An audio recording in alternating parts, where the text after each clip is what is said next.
Johnny O'Keefe wasn't just a performer, he was a movement. Known as the Wild One, O'Keefe brought raw energy, charisma, and an unapologetic passion for rock and roll to Australian audiences in the 1950s and 60s, paving the way for countless artists who followed. Join us on this episode of Crossed Over for his intriguing story. Born in Bondi Junction, Sydney on January 19th, 1935, Johnny grew up in a tight-knit Catholic family with a strong musical foundation. His mother was a skilled pianist and his father a jazz enthusiast, both of whom encouraged creativity in the household. Though it was initially expected he'd join the family furniture business, Johnny's heart was always in music. While attending Waverley College, Johnny began performing at local dances, initially inspired by American crooner Johnny Ray. A stint in the Royal Australian Air Force in 1952 briefly paused his ambitions, but upon returning, he teamed up with jazz musicians and began sharpening his skills as a frontman. Everything changed after he saw the film Blackboard Jungle and heard Rock Around the Clock. Captivated by the pounding rhythm and rebellious tone, Johnny knew he had found his path. Rock and roll. He formed a band and quickly developed a sound that blended R&B, jazz, and raw rock energy. Johnny's early gigs were electric, sometimes literally causing chaos. One performance even sparked what many consider Australia's first rock and roll brawl. From the mayhem came inspiration.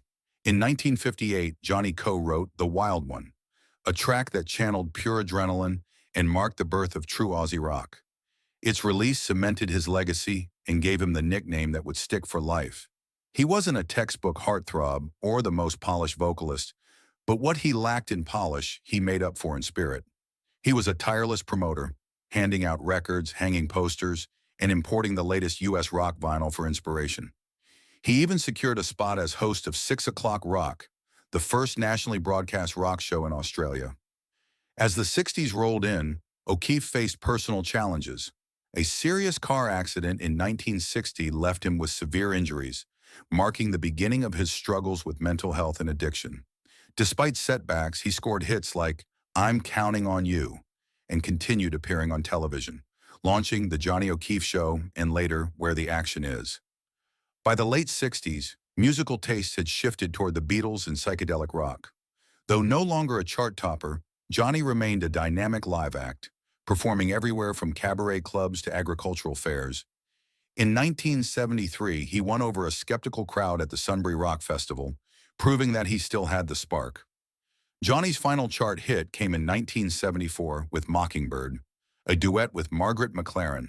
That same year, he kicked off the Good Old Days of Rock and Roll tour, celebrating his legacy alongside fellow Aussie rock pioneers.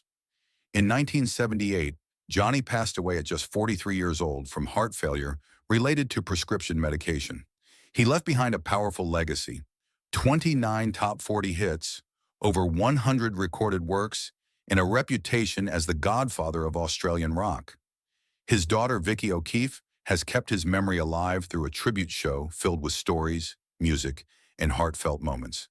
His nephew Andrew O'Keefe also became a prominent TV personality. Johnny once said, "I am what I sing." And in every performance, every shout, every strut across the stage, that truth rang clear. He wasn't just the Wild One, he was Australia's first rock legend. What song will you remember most by Johnny O'Keefe?